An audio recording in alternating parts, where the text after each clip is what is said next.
At the time of uploading, it is November 18th, 2018, the 10-year anniversary of The Killers' album Day and Age. Day and Age is the third album by The Killers, fourth if you count Sawdust. Day and Age is quite possibly the boldest and most experimental album by The Killers. Hot Fuss, Sam's Town, and Sawdust are definitely alt-rock albums, while Day and Age is more jazzy and synthy. It's something new, but still sounds like The Killers. I admire the experimental nature of Day and Age. It's not afraid to try something different. We'll get into whether or not the experiment pays off later in this review. Before I properly begin this review, I need to address something. A few months ago, I made a video ranking almost all the Killers albums worst to best. In the video, I ranked Day and Age over Hot Fuss. I have changed my mind since then. I have many regrets with that video, and ranking Day and Age over Hot Fuss is one of my biggest. That's not to say I don't like Day and Age, I just wanted to explain this before I started the review. With that out of the way, let's discuss some album facts. Day and Age was released on November 18th, 2008. The album clocks in at 40 minutes and 49 seconds. It was produced by Island Studios. Day and Age features the singles A Dustland Fairy Tale, The World We Live In, Human, and Spaceman. The Killers were inspired by Elton John, David Bowie, and Lou Reed for the sound of this album. Rolling Stone awarded Day and Age the Best Album Cover of 2008 and also voted Day and Age Album of the Year. Day and Age came in at number 6 at Billboard 200. It sold 193,000 copies in its first week. The album was certified gold by the RIAA on January 7th, 2009. Day and Age sold 774,000 copies by July 2012. Day and Age came in at number 1 at the UK Albums Chart. Day and Age sold 200,299 copies in its first week in the UK. On February 12, 2010, Day and Age was certified 4 times platinum by the BPI. Day and Age sold 1,246,822 copies in the UK by July 2017. Now that the numbers are out of the way, let's properly begin this review. I'll be structuring this review a little bit differently. I'll be analyzing each song on the album one by one, and I'll wrap up my thoughts afterward. My interpretations of these songs are influenced by researching with the website Songfacts, Genius Lyrics, and Song Meanings. If any of the points I make are not my own, I will give credit where appropriate. With that said, let's begin. The album starts strongly with Losing Touch. This is one of my favorite Killer songs, and I think it's criminally underrated. When researching the meaning of the song, I found some conflicting interpretations. One thing everyone seems to agree on is that the narrator is going through a rut of some kind, whether he's depressed or fighting some kind of personal battle. Here's where the interpretations diverge. Some think the narrator is telling his girlfriend secrets, and she's telling her friend said secrets, spreading gossip about her boyfriend. Others think Losing Touch has a religious meaning, considering Brenda Flowers, the band's vocalist and frontman, is a Mormon. Some think Losing Touch is about the narrator venting his struggles to God, but is losing his faith in the process, thus losing touch. Personally, I can see where both interpretations are coming from, but if I had to pick one, I'd have to go with the first one. A girlfriend spreads rumors about her boyfriend. I like this one more because I personally think it fits with the lyrics better. For example, console me in my darkest hour. The narrator is asking his girlfriend for comfort when he's suffering. You go run and tell your friends I'm losing touch. Fill their heads with rumors of impending doom. The narrator's girlfriend starts telling her boyfriend's personal secrets and spreading rumors to her friends. I wonder what you've got conspired. The narrator is suspicious of his girlfriend. The narrator's girlfriend feels no guilt spreading her boyfriend's secrets. She sold her soul, as the song puts it. She gave up her sense of morality, and her boyfriend knows it. And finally, I'm losing touch. The narrator is falling out of love with his girlfriend because she betrayed him. As for the composition, Losing Touch has a jazzy beat, a throbbing bass, and amazing lyrics. The arrangement is great as well as the chorus. Losing Touch is a well-made and underappreciated song and a perfect way to start the album. The second song on Day and Age is Human, one of the biggest songs on this album, if not the biggest. This song is surprisingly polarizing due to a commonly misunderstood line in the chorus. Some people hear it as, "Are we human or are we dancer?" Others hear it as, "Are we human or are we denser?" This line is still debated today, although it shouldn't be, because Brenda Flowers confirmed in an interview the line is, "Are we human or are we dancer?" The line questions individuality. Are we individuals, human, or do we follow society's routines? Dancers. Human is a complex song. It has themes of doubt and uncertainty in the changing world and changes in the narrator's personal life. The narrator starts the song saying he tried to pay attention when things started to change. I did my best to notice when the call came down the line. And sometimes I get nervous when I see an open door. Doors often symbolize passages between stages of life. The open door resembles a new life opportunity, and the narrator is hesitant to accept the change. The narrator reminds himself to be open-minded. The next line, close your eyes, clear your heart, cut the cord, could possibly mean the narrator needs to let go of his fears and go through the open door, or it could mean he needs to let go of what he's dependent on to move on in life. Going back to the line from the chorus, and I'm on my knees looking for the answer. Are we human or are we dancer? The narrator is desperately looking for an answer to his question. He's begging for one. Perhaps going down on his knees means he's praying to God? We then go on to the second verse. Pay my respects to grace and virtue. Send my condolences to good. Give my regards to soul and romance. They always did the best they could. And so long to devotion. You taught me everything I know. Here, the narrator refers to grace, virtue, condolence, good, soul, and romance, all considered positive traits. However, the narrator is also saying, pay my respects, send my condolences, and give my regards, all of which imply the narrator has lost faith in these qualities. After this, the narrator tries to move on after losing faith in the positive qualities listed before. Wave goodbye, wish me well, you gotta let me go. Despite his attempts, the narrator questions if he can cope with his new way of life, as a part of him misses the good old days, when he understood things better. Will your system be alright when you dream of home tonight? Going back to the divisive line from the chorus, are we human or are we dancer? At this point, the narrator is still asking his question, but he's getting no answer, declaring there is no message we're receiving. Human has a funky, synthy tone. It also has an awesome beat and fantastic lyrics. Next is Spaceman, which is just as popular as Human. Spaceman was inspired by David Bowie's Space Oddity and Elton John's Rocket Man, and the influence is obvious. The meaning behind Spaceman is another divisive one. Some think Spaceman is about an alien abduction, while others think it's about a failed suicide attempt. I'll be analyzing Spaceman as if it's about a failed suicide attempt, not necessarily because I agree with the interpretation, but because analyzing it from the perspective of it's about an alien abduction would be too easy. It started with a low light. Next thing I know, they ripped me from my bed, and then they took my blood type. The low light is a metaphor for ambulance lights. When the narrator says, then they took my blood type, he's describing his operation after his failed suicide attempt. The narrator attempted suicide, but after going to the hospital, he decided he wants to live. You know that I was hoping that I could leave the star-crossed world behind, but when they cut me open, I guess I changed my mind. In the zipping white light beams disregarding bombs and satellites.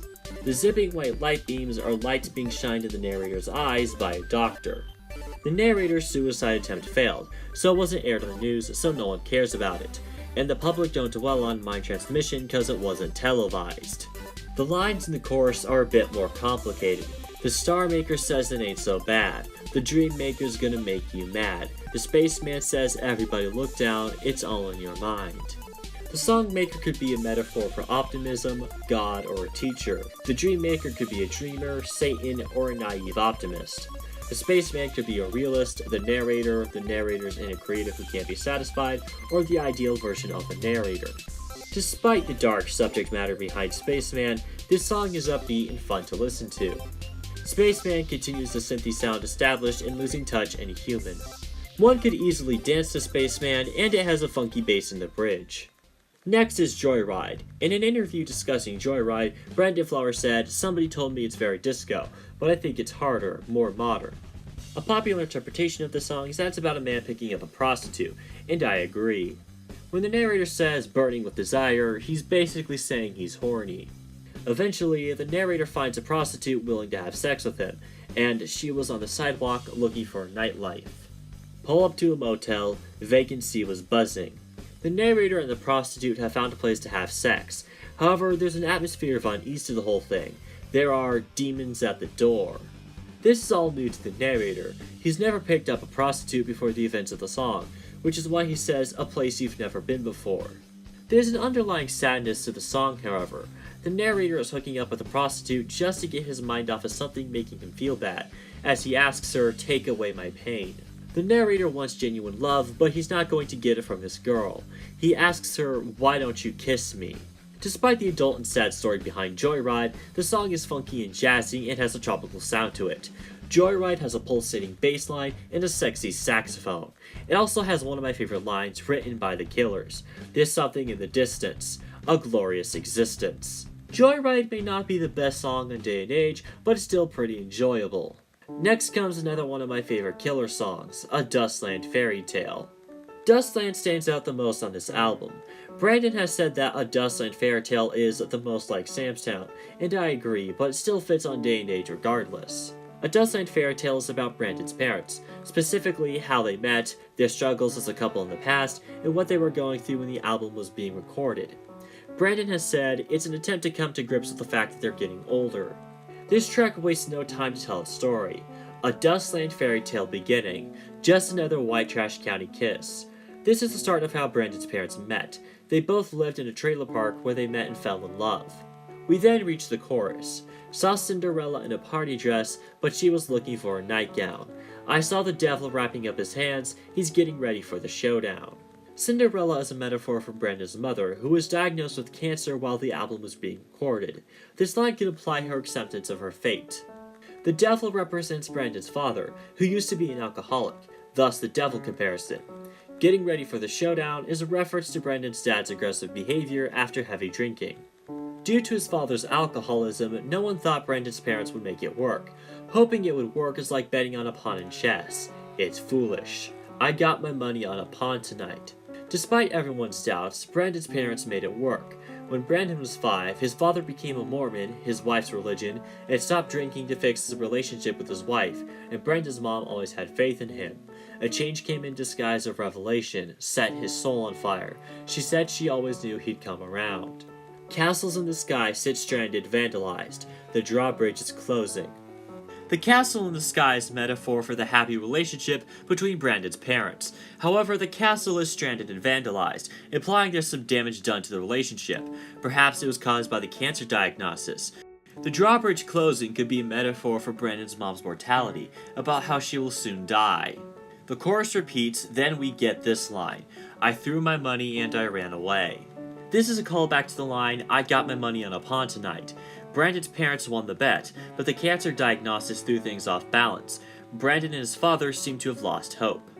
After the cancer diagnosis, Brandon adopts a pessimistic mindset. He has a negative outlook on the place he grew up, as it caused his mother so much pain. Out here the dreams all hide. Out here the wind don't blow. Out here the good girls die. And the sky won't snow. Out here the bird don't sing. Out here the field don't grow. Out here the bell don't ring. Brandon asks his dying mother not to give up on behalf of everyone who loves her. Now Cinderella, don't you go to sleep. It's such a bitter form of refuge. Why don't you know the kingdom's under siege, and everybody needs you? Brandon asks his mother if she's still the same person she was back when she married her husband. Is there still magic in that midnight sun, or did you leave it back in 61? A Dustland Fairy Tale starts off calm and peaceful, but slowly builds up until it becomes energetic and bombastic. Dustland has poetic lyrics and is a beautiful song. Next is This Is Your Life, which is also about prostitution, similar to Joyride. Joyride was told from the perspective of a man picking up a prostitute, while This Is Your Life is told from the perspective of a prostitute. Whether or not it's the same one from Joyride is unclear. The prostitute in this song is named Candy. Candy's job requires her to interact with strange men, and it carries a few risks, whether it's being arrested or attracting an STD. Candy talks to strangers, thinks her life's in danger. The risk of being arrested is highlighted in the line, the cops, they'll steal your dreams and they'll kill your prayers. Later, it's implied that Candy is just a cover name for the prostitute in the song, as the narrator explains that she used to go by Jackie. This highlights the sense of danger in Jackie's job, as she has to go as far as to create a fake name to protect her identity. Joyride has a subtle grief behind it, with the subtext in the narrator wanting genuine love from someone that he can't realistically receive from a prostitute. This Is Your Life briefly touches upon the same idea, with the line, no one gives a damn about her hair. None of Jackie's clients care about her on a personal level, they just want sex. The narrator behind this song isn't Jackie, but someone else watching her, encouraging her to quit her prostitution and get a better job. Jackie seems to agree with the narrator. She wants to quit her job and find something better, but doesn't know how to do it. And the sky's full of dreams, but you don't know how to fly. The narrator admits that he doesn't know how to help Jackie, but he won't give up on her. I don't have a simple answer, but I know that I can answer something better. The story behind the song fits perfectly with the title, This Is Your Life. This Is Your Life has a tremendous opening, with the singers making weird sounds with their mouths. This song is surprisingly upbeat for such an adult story. This Is Your Life is a good example of the synthy style Day and Age has as an album. Unfortunately, This Is Your Life is followed by the two weakest songs on this album, I Can't Stay and Neon Tiger. Let's start with I Can't Stay. According to Brenda Flowers, I Can't Stay is about the sadness he feels when he has to leave his friends and family to go on tour with the band, but the song's lyrics could lead one to interpret it about a guy who leaves a girl he impregnated after a one-night stand. In fact, I had that interpretation when I first heard the song. I'm not going to take the time to analyze the lyrics because the one-night stand interpretation is easy to come to. Also, I want to discuss the elephant in the room, the steel drums. I Can't Stay has the honor of being the only Killer song to use steel drums, which is an odd choice. Brandon's justification for putting steel drums in the song is, no joke, he hasn't heard them used outside of The Little Mermaid. I admire the boldness of putting steel drums of all things in a Killer song, but the instruments just don't match with the song's meaning or the Killer style. I Can't Stay has a tropical feel, even more than Joyride. The composition and instrumentation of the song feels out of place when you consider its meaning. I don't necessarily hate I Can't Stay, but it's definitely the weakest song on Day and Age, and possibly the weakest song written by the Killers, period. If you're gonna listen to Day and Age, this one is a safe skip. I Can't Stay is followed by the second weakest song on Day and Age, Neon Tiger. Believe it or not, but Neon Tiger is supposed to be literal. Brandon took inspiration from Psych, Fried, and Roy's White Tigers. Brandon wanted to put himself in the shoes of the tigers themselves. This song wastes no time telling its story. Far from the evergreen of old Assam. Far from the rainfall on the trails of old Saigon. Assam and Saigon are both locations in the real world where tigers live. These opening lines indicate the neon tiger is far from home. Taken from its natural habitat, the neon tiger resides now in Las Vegas, straight from the poster town of Scorn and Ritz. The narrator of this song is singing in favor of the neon tiger's freedom, explaining the chorus, "Run, neon tiger, there's a lot on your mind. They'll strategize and maim you, but don't you let them tame you. You're far too pure and bold to suffer the strain of the hangman's hold." There's not much to say about Neon Tiger's composition. Nothing really stands out. Neon Tiger is more fun than I Can't Stay, but that's not saying much. Neon Tiger isn't a bad song by any means, but it doesn't hold a candle to most of the songs on Day and Age. I did say it's the second weakest on this album. Luckily, things pick up for The World We Live In, the last single on Day and Age, although I don't think it's worthy of being a single. The World We Live In is about the older generation having a hard time coping with the changing world around them, thus the name of the song, The World We Live In. The narrator of this song is one of the older people having trouble understanding the modern world. The narrator's friends, who are the same age as the narrator, are having the same problem. Some are so confused that they just give up on trying to understand anything around them. I heard a rumor that she quit this day and age. The narrator is more optimistic, still working to understand the new world around him. I gotta believe it's worth it, and maybe we'll make it through. Even though the narrator doesn't want to give up, deep down he knows the world has changed and it'll never go back to the way it was. And no, we can't go back. By the end, the narrator still believes he can grow to understand the modern world and refuses to give up.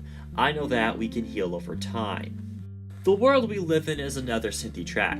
It sounds similar to This Is Your Life in a lot of ways, although I don't think The World We Live In is as good as This Is Your Life, but it comes pretty close. After all of that, we get to the final song on Day and Age. In my opinion, it's the best song on the album, one of the best Killer songs period, and one of the most underrated songs. Good Night, Travel Well. This song has a sad story behind it. Killer's guitarist Dave Cooning's mother passed away before the Day and Age album was recorded. Not too long after, Brandon's mother was diagnosed with cancer.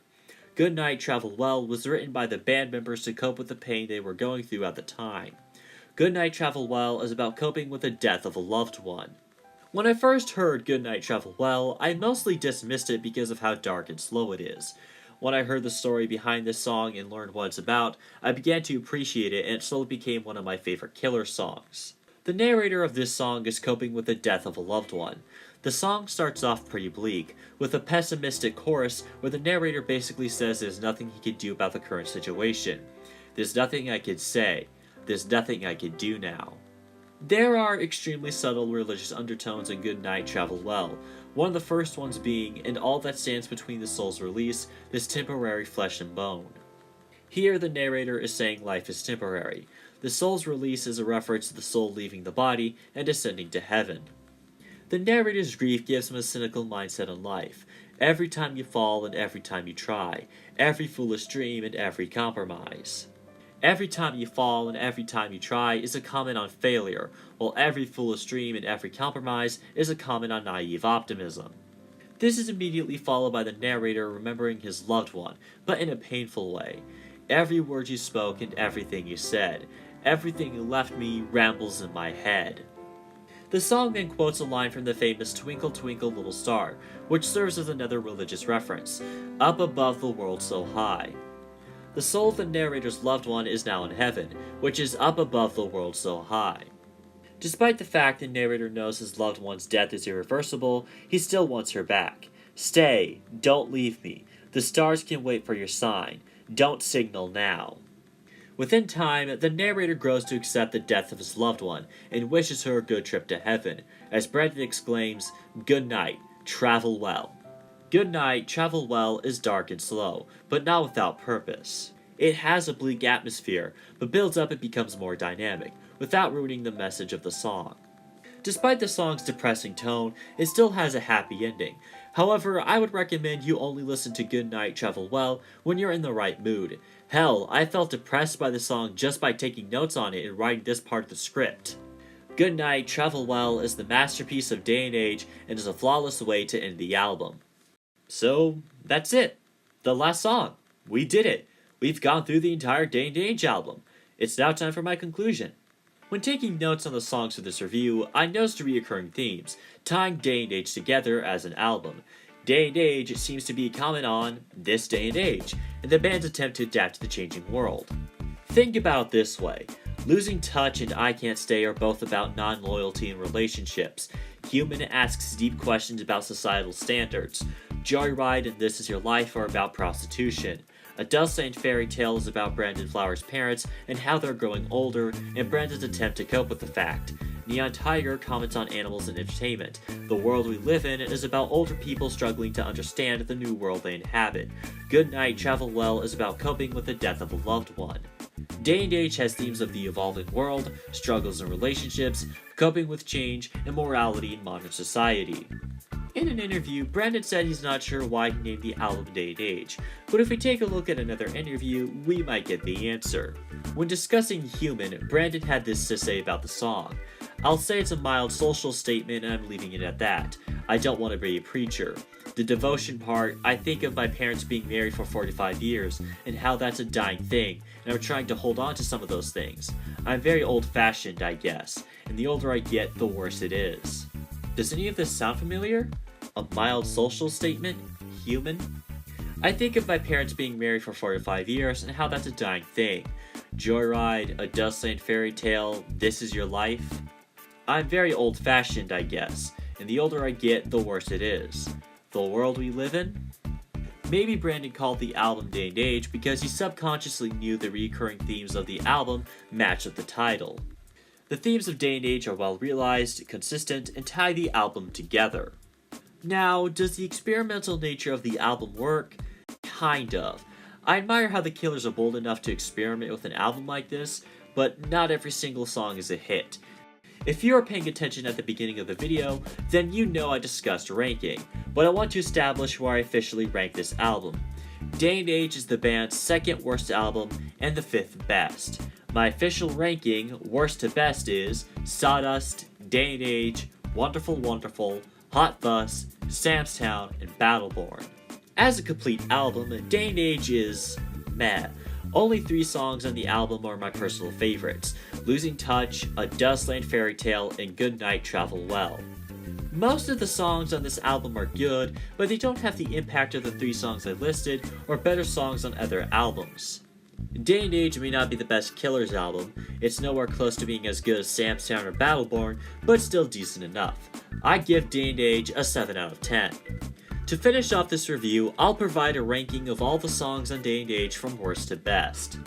I Can't Stay, Neon Tiger, The World We Live In, Joyride, This Is Your Life, Spaceman, Human, Losing Touch, A Dustland Fairy Tale, and Good Night, Travel Well. Anyway, that's all for me for today, so come by next time. Can't wait to see you there. Until then, EB out.